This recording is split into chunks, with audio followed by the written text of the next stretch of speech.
It may have been the greatest army of all time, conquering and controlling an empire that stretched across the ancient Western world. It was ruthless, disciplined, and feared by all, not just by its enemies, who died in their millions, but by its own emperors, who often paid the price of the army's wrath. And yet, these soldiers were builders as well as destroyers, helping to spread a culture that became the bedrock of Western civilization. What was it that made this army so dominant? How was it able to rule and reshape the classical world? And why did it eventually fall? This is the story of the Roman war machine.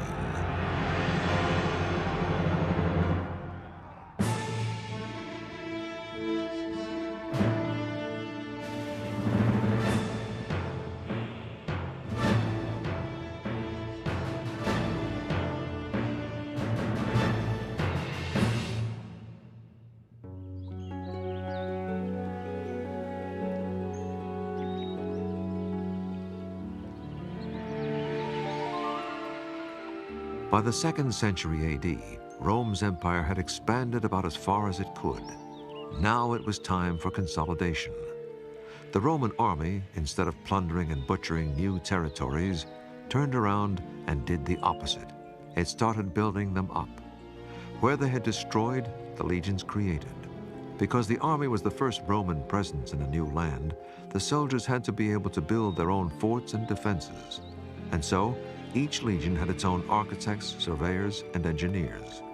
The soldiers themselves provided the ready manpower, and some of their work has lasted 2,000 years.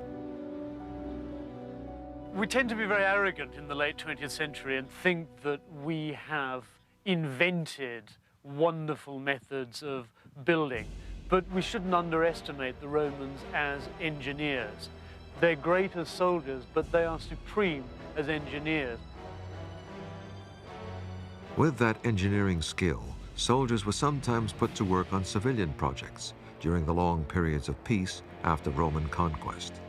It was a way of setting Rome's stamp on conquered lands. The most basic and most famous of the army building projects were the roads. They enabled the legions to move rapidly to any trouble spot and also allowed trade to flourish. 53,000 miles of roads were built to connect the empire. All roads really did lead to Rome.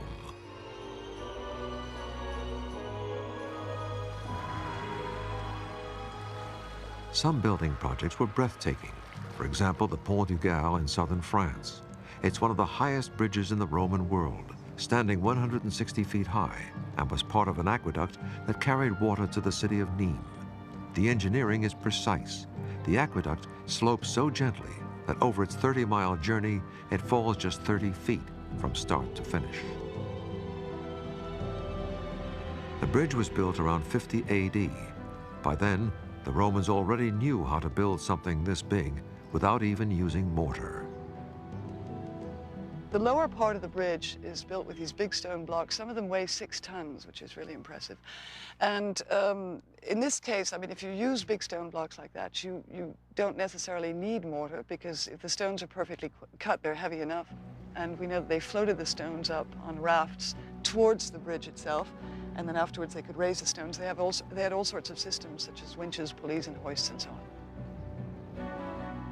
Unlike the great buildings in Rome itself, which were carefully documented, we don't know exactly who built works like this in the provinces, because no records were kept. But it's possible the army had at least some role in the Pont du Gard. We have absolutely no proof that the army did help, but it is a theory, of course, because we know that they needed the know-how, the organization, the labor, and so on and so forth. The aqueduct's water flowed through a covered channel that ran along the top of the bridge. Thanks to gravity, it delivered 20,000 tons of water a day to the city of Nîmes. What you can see here is, first of all, the size of it. It's about 6 feet high and 4 feet wide, which is really pretty considerable.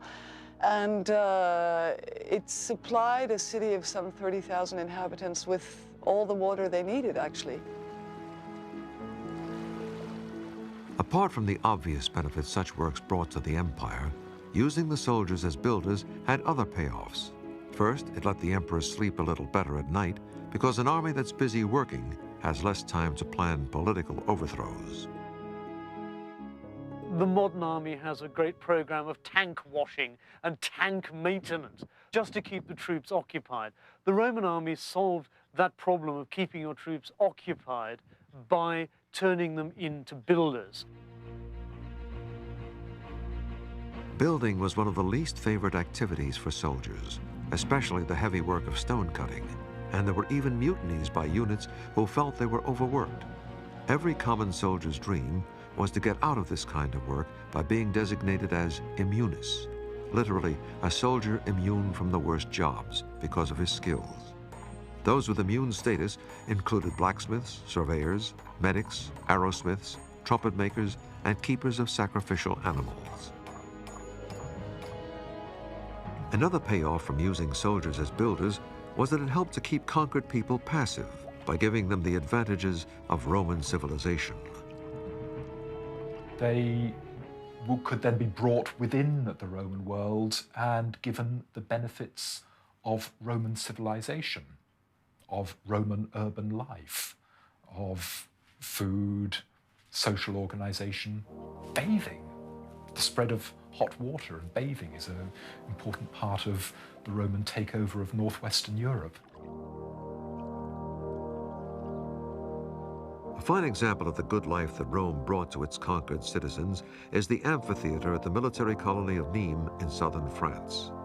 Built in the 1st century AD, it holds 20,000 people and is still used for concerts and bullfights.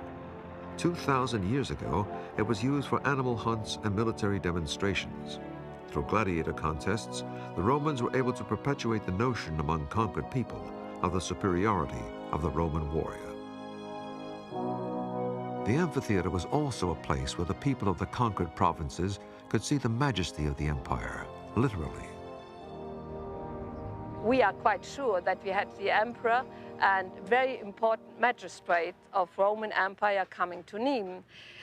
So it was, in a way, television for the people here to see these personalities, and in a way they could feel part, sitting here, a part of this empire, to keep the people quiet and satisfied, we may say. Roman building in the provinces also helped to indoctrinate local people with the godlike qualities of the emperors. One example is the theater at the military colony of Orange in France. Also built well enough to still be used today, it has a wall 120 feet high behind the stage, equal to a 10-story building. Not only would the size and sweep have impressed local inhabitants, but punctuating the wall is a statue of the Emperor Augustus, looking down on them as if from the heavens. The back wall of this theater is one of a very impressive Roman building as it is now, but it used to be much more impressive with the marble covering, the 3 floors, and on the top of the scene was the statue of the emperor himself, looking at the spectators as a god. But it wasn't just with architecture that the Roman army spread civilization through the empire. As we'll see, the thirsty legions helped to start the European wine industry.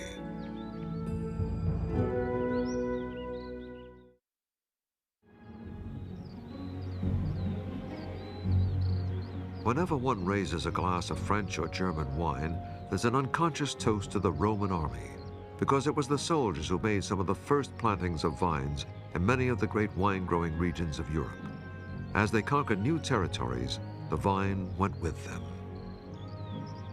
The Romans did bring vines to France, and the Roman army was part of that process, as they were instrumental in bringing other crops and other aspects of Roman culture into Western Europe. It's not surprising the army planted vines, because each Roman soldier was given an allowance of 2 pints of wine a day. It's quite true that the Romans couldn't live without wines. It was part of their culture, it was part of their civilization. And being abroad, if I may say so, they came over here, the very first thing they wanted to do is to make sure that they could get their favorite elixir over here. as it was certainly quite a problem to bring it in those old potteries. Before the Roman invasion, wine in France was so rare and so prized that the natives of France, the Gauls, paid Italian merchants the price of one slave for one large container, an amphora of wine. Until the Romans, winemaking in France was probably restricted to the area around the Greek colony of Marseille in the south. As Rome began to conquer France, soldiers and civilians began planting vines as they went, including the Rhone Valley, Burgundy, the Loire Valley, and Champagne, and also the Rhine and Moselle valleys in Germany.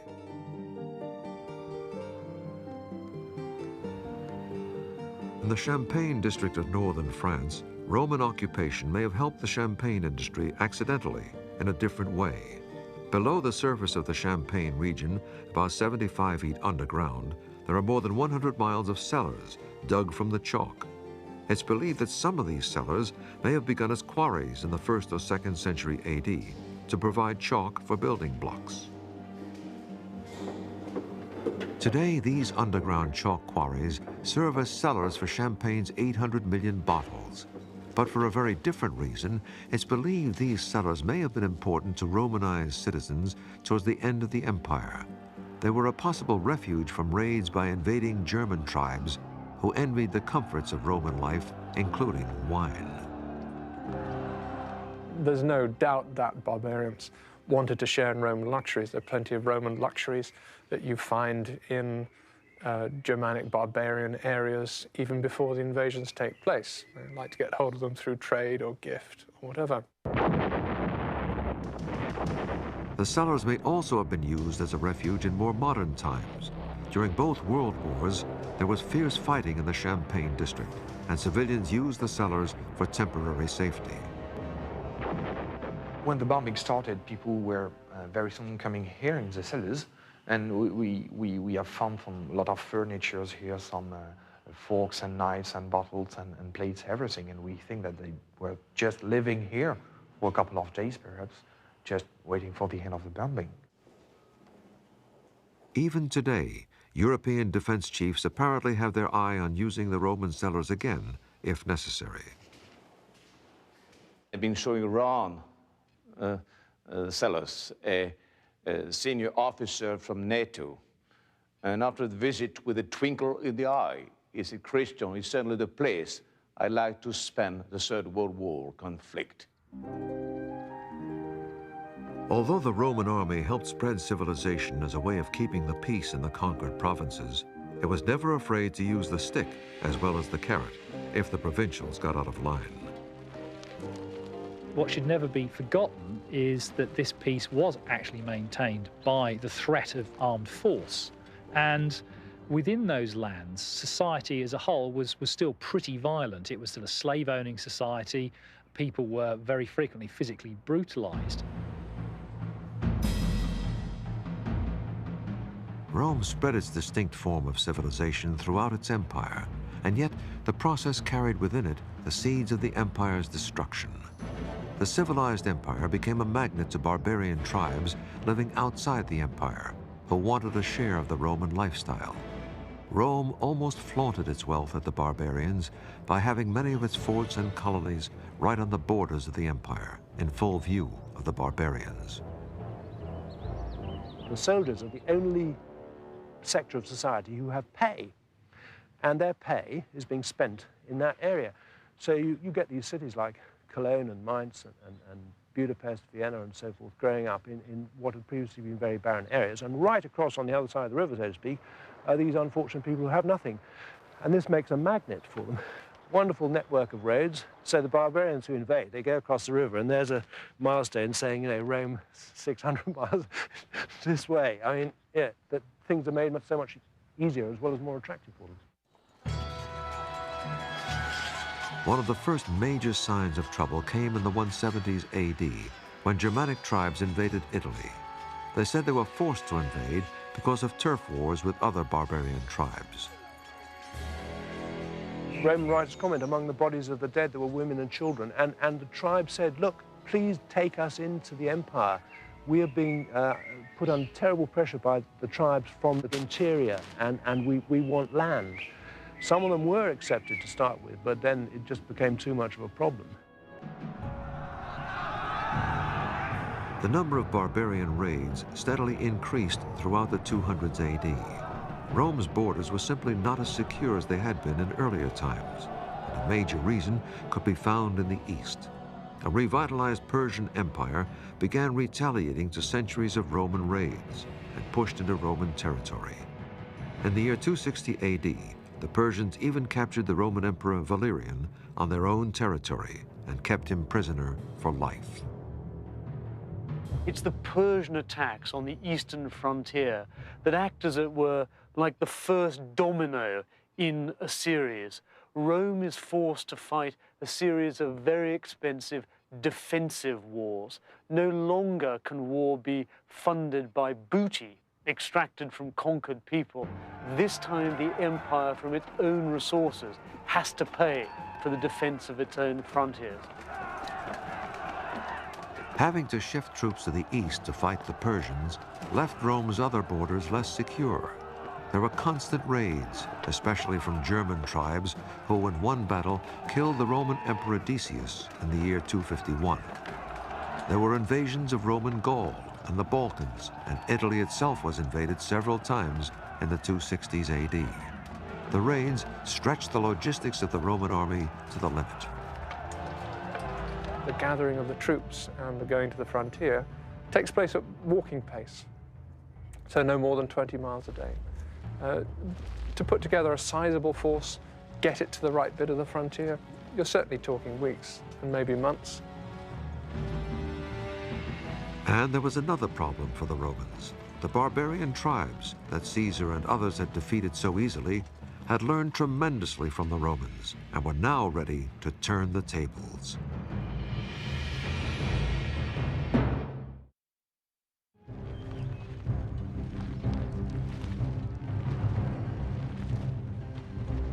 When Rome was building its empire, its ruthless and disciplined army was almost unbeatable against the often disorganized barbarian enemies. But by the 200s AD, things were changing.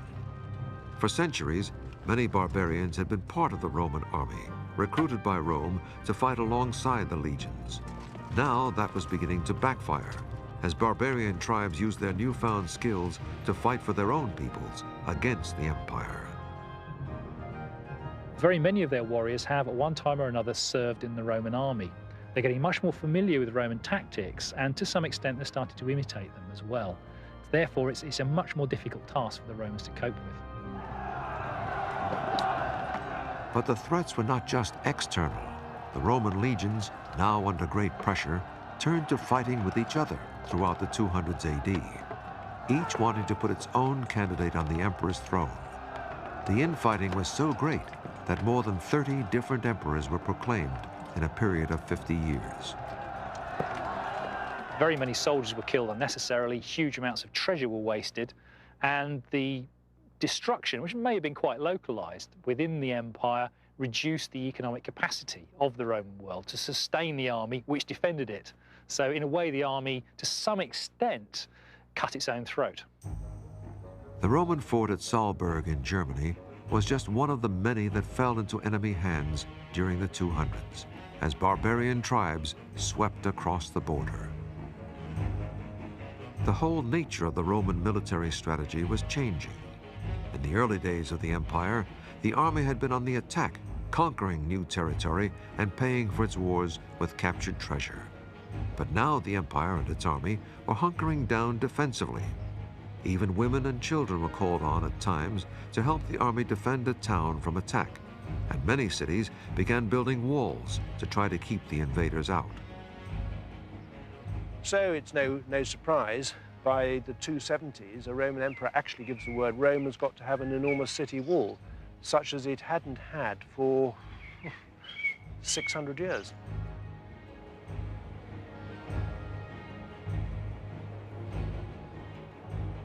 The style of forts was changing too. At the height of the empire, forts were often built in open ground to allow the army easy access and domination of the area. But by the late 200s, Roman forts like this one at Portchester in southern England were designed much more defensively, with many more towers for artillery and archers against barbarian attack. In this case, raids by Saxon fleets. The importance of this fort is that it symbolizes a fundamental change that overtakes Roman military strategy in the 3rd century. The big D-shaped bastions behind me represent a shift from an offensive to a defensive posture. What this fort symbolizes, I think, is a change in an empire that's go-getting, that's aggressive, that's prepared to move out and expand, and rather change to an empire that's back on its heels, that's defensive, that's preparing not to expand, but is sitting and preparing to fight for its survival. By the late 200s AD, it looked as though the empire might be finished. But from the revolving door of changing emperors emerged 2 strong leaders who put the empire back on a solid footing. The first of them was Diocletian. Diocletian certainly one of the most capable emperors. Remarkably, he rose up from a peasant class to rule. This in of itself is a tribute to the army as a means of social advancement. Diocletian rose up due to his skill as a soldier and as a commander. He transferred this skill into a reorganization of the empire. When Diocletian became emperor in 284, he restored the dwindling army to its former size, about 400,000 troops. He also turned the emperor's job into a committee. He appointed 3 other emperors, and the 4 of them, called the Tetrarchy, ruled the empire jointly. After Diocletian retired voluntarily, the Tetrarchy system fell apart from internal bickering, and then another strong soldier emperor, Constantine, took control. In 312, he won power in a pivotal civil war battle outside Rome. Although badly outnumbered, he won after claiming to see a vision of the cross in the noonday sky and hearing the words, "Conquer by this." Once he became emperor, he made Christianity the official religion of the Roman Empire. Constantine continued Diocletian's military reforms. He created a mobile army to back up the frontier garrisons. These field units could rush to counter trouble wherever it broke out. A central reserve, a mobile reserve, as well as having the troops all around the frontiers. Now, this was something which the Romans should have had before. If that had been in place in a serious way at the beginning of the 3rd century, they would have been able to react rapidly. As it was, to send troops from the northern frontier to the eastern frontier or vice versa, it just didn't work. Constantine also created a new capital for the empire, moving away from Rome in the year 330 to the new Christian capital of Constantinople, now known as Istanbul in Turkey. This was a sign that the wealth and power of the empire were shifting to the east and that the Western Empire was heading for decline. Sadly, the new stability that Diocletian and Constantine had given the army and the empire largely died with them. The middle 300s AD saw a return to civil wars between the legions, each one wanting its commander to be emperor. Civil wars had the effect of weakening not only the army, but the economy too. Roman writers spoke of many farms lying waste. The peasants have been frightened away, or the peasants have been conscripted into the army, or the peasants have run away because they don't want to go into the army, or because they have no money to pay taxes and they fear the consequences. The constant civil wars also had the effect of creating rampant inflation throughout the empire. Every time there's an attempt at becoming emperor, successful or otherwise, enormous numbers of extra coins are minted and distributed as a reward to the troops. When you get such an enormous number of coins in circulation, clearly prices shoot up. Basically what happens is people start losing confidence because this denarius is supposed to be silver, and they gradually put in more and more non-silver into it until by the latter part of the 3rd century, the so-called denarius has perhaps 2% silver in it. barbarian invaders took full advantage of the empire's internal problems. In Britain, tribes from Scotland stormed across Hadrian's Wall in the 360s. On the European mainland, German tribes were threatening, especially the Goths, who came from near the Black Sea. They were being driven from their homelands by fierce, bloodthirsty nomads, the Huns, from Central Asia. To escape the Huns, the Goths begged for refuge inside the Roman Empire.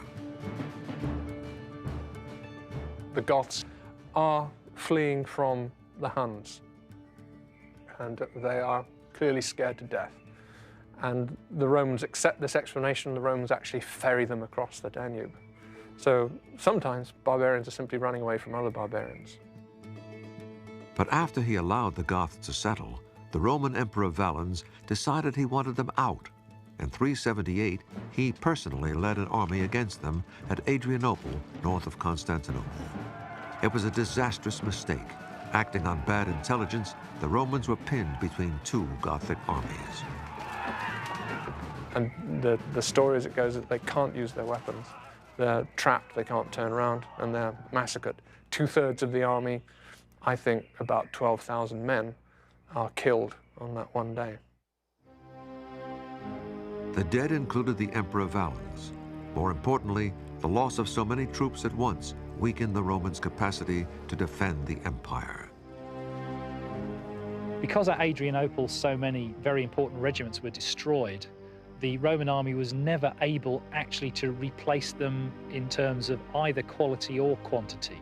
So its military capacity overall was that much reduced. It was therefore unable properly to defend all of the frontiers thereafter.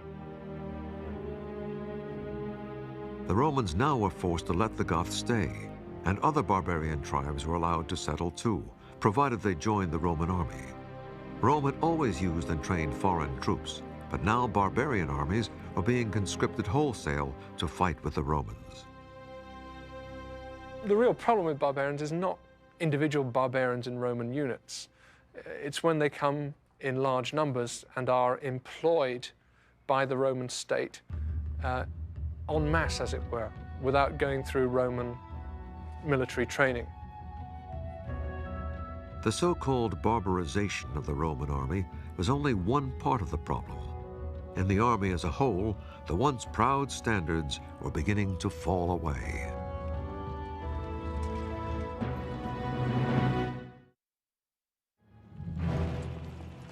Making war costs money. That's true today, and it was true for the Roman army. As the Roman Empire's economy weakened under the weight of invasions and civil wars, some sections of the Roman army could no longer afford to train and equip their soldiers as well as before. Armor and weapons, for example, the classic Roman helmet, were no longer standard. They didn't have the technology, because technology means money, and money was short. So they just used what they could. And with this sort of thing, you just hammer out two halves, like an Easter egg, and then put them together with this. So basically, although you're trying to keep to a standard of design, the actual technical ability of them produced this. In some cases, the Roman armor of earlier times, like chain mail or segmented armor, gave way to cruder examples. The links of mail are difficult to produce. They were mostly riveted. So we got to this sort of period where these blokes were finding alternatives to mail and the plate. So stamping out or cutting out small links and basically sewing them together with leather will produce something that's basically stab-proof and hack-proof for a limited military engagement. Archaeological evidence found in the frontier forts suggests a decline in standards. It doesn't matter whether it's the quality of the currency, the jewelry, the armor, the style of the buildings. It's all becomes rougher and cheaper as the centuries wear on. It's no great surprise, I don't think, but it's just reflecting really what is happening in Rome.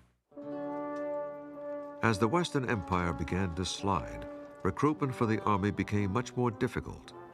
The minimum height requirement was lowered from 5'8" to 5'5". But service, once considered an honor, was now often avoided at almost any cost. People cutting off their thumbs to render themselves ineligible for military service, and all sorts of things, cases of this evading military service, but not just by the individuals concerned. The big landowners don't want to lose their labor supply, so they use all forms of influence and graft and everything to keep the recruiting officers off their estates. For many Roman citizens, it wasn't just the desire to avoid conscription. There was a feeling that they might be better off if the barbarians did take control. There was a general disaffection and an unwillingness of people to serve in the army, and frankly, less and less interest in the survival of the Western Empire. People were often quite happy to live under the rule of a Germanic prince because he was perhaps more capable of defending them, and also the taxes were probably lower. So the empire consequently fell apart. The Western Empire was declining the fastest, and in the year 395, the unofficial split between East and West became official, with the West and the wealthier East ruled by separate emperors. This move hastened the decline of the West by lowering its ability to defend itself. In the late 390s, the Eastern Emperor effectively managed to steal a large number of the Western Army's best regiments to replace many of those, I guess, that were lost at Adrianople. And this left the West really very vulnerable thereafter. Also in 395, the Goths living inside the empire revolted under their leader Alaric. They raided Greece, then moved north and raided northern Italy. About the same time, other Germanic invaders, including the Vandals, poured across the Rhine, sacking the city of Trier and sweeping into Gaul. In 410, Alaric and his Goths sacked Rome, something that hadn't happened for 800 years.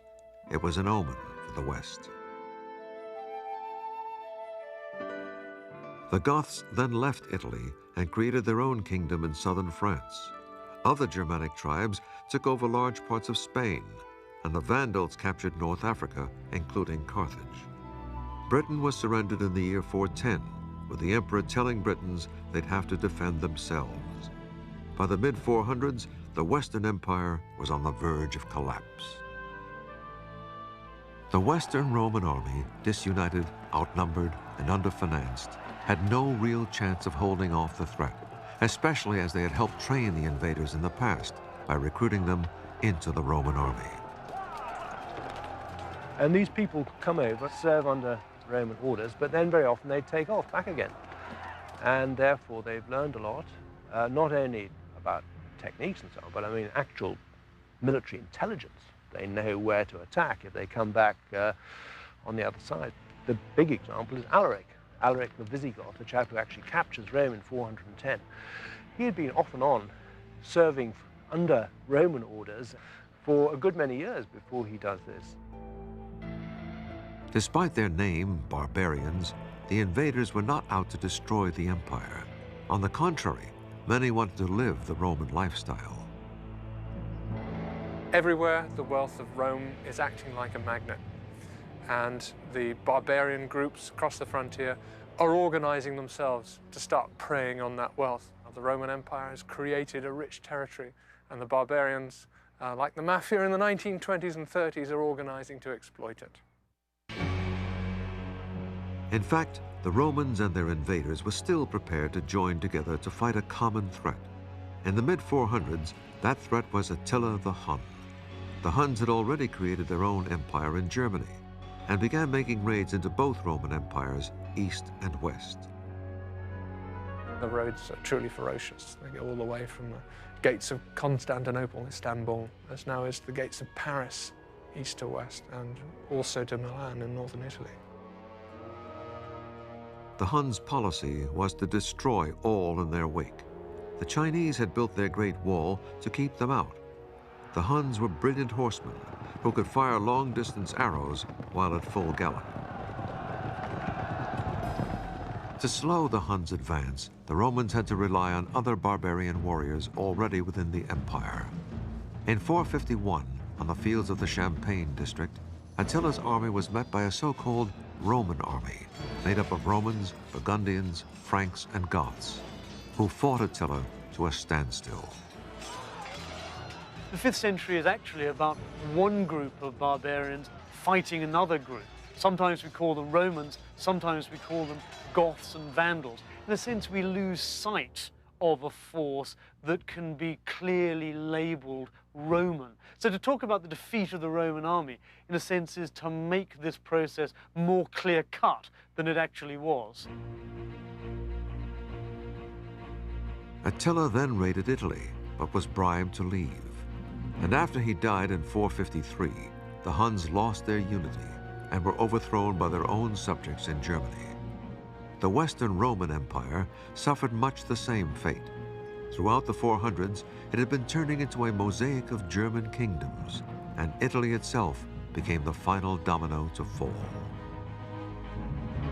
In 476, the last Western Roman emperor, Romulus Augustus, was forced by the Goths to abdicate. The Western Empire was gone, but the Roman army and its influence were not.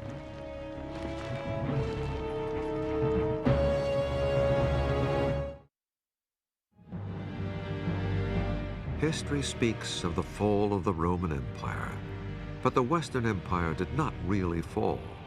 Rather, it was transformed by gradual assimilation, with the Romans and barbarians becoming more and more like each other. Look, it's just much less exciting, I know, to think of accommodation and assimilation. It's much better to think of hairy barbarian hordes charging across frontiers. But I think it's unlikely that it happened that way. I'd go for a much slower process in which by the 5th century, actually in Gaul and parts of northern Italy, it's difficult to spot the difference between a Roman and a barbarian. One reason is that in most cases, the invaders kept things much the same. They lived Roman lifestyles, preserved Christianity, and used Roman citizens to run the affairs of state. Barbarians certainly enjoyed Roman civilization. There's a tremendous amount of evidence to that effect. When the Vandals get to North Africa, they start to wear togas, hang about in the baths and go to circuses, build themselves villas and decorate them with Roman-style mosaics, portraying themselves as Roman aristocrats. As for the Roman army in the West, it was never officially disbanded. As the empire fell apart, many legions simply stopped receiving their pay, and they melted back into the local population. That's what seems to have happened on Hadrian's Wall. The coinage has just about disappeared, and therefore one has to speculate, based on evidence of what we know about from other provinces elsewhere. And here, certainly my view is still the one that they gradually fade away. Although the Western Roman Empire and its army disappeared, the Eastern Empire and its army continued to flourish. The Eastern Empire, known today as Byzantium, had always been the wealthier half, and its borders were less vulnerable to attack. The East's major military antagonist was the Persian Empire, with which the Eastern Empire had very serious wars, but at least they could achieve treaties with the Persian king, and this could bring long periods of peace. So it was actually perhaps a rather easier task for the East to defend itself than for the West. Although the look of the Eastern Army gradually changed, at its core, it was still run along the same fundamental lines as Roman armies of the past.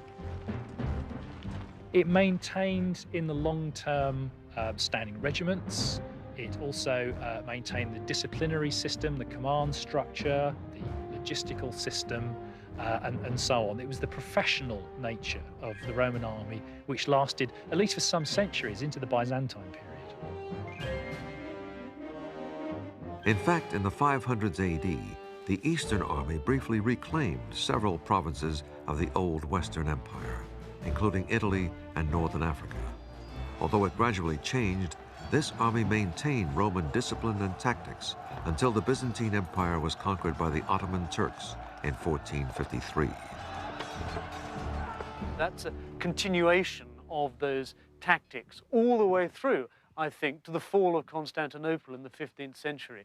The old Roman army is key to the maintenance of the empire in the East for another 1,000 years.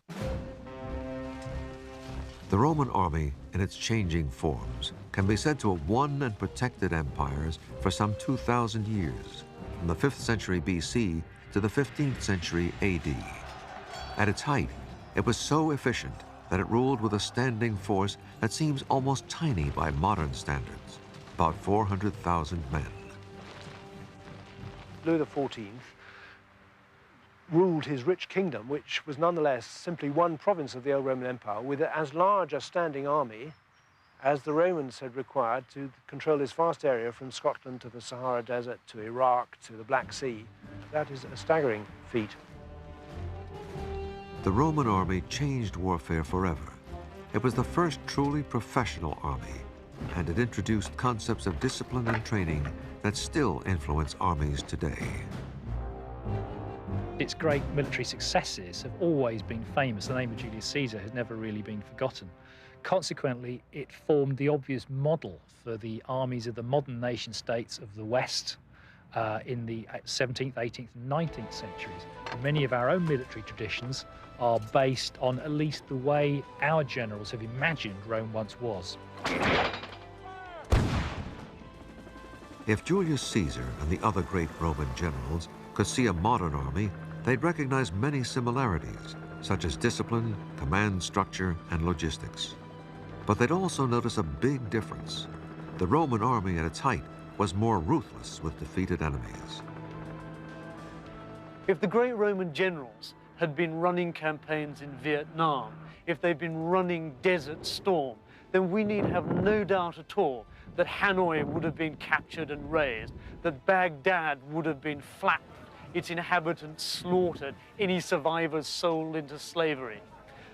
We like to think of the Romans as civilized, and partly that's true, but the Roman Empire has a hard edge, and that's the hard edge of conquest and of brutality. In front of the Roman war machine lies conquest and blood. Because of that paradoxical mix of ruthless conquest and the spread of civilization, the Roman army's legacy to us today goes well beyond military matters. Much of Western culture is based on the civilization that the Roman army took with it as it colonized Europe. Many Western languages, including French, Spanish, and Italian, are based on the Romans' own language of Latin.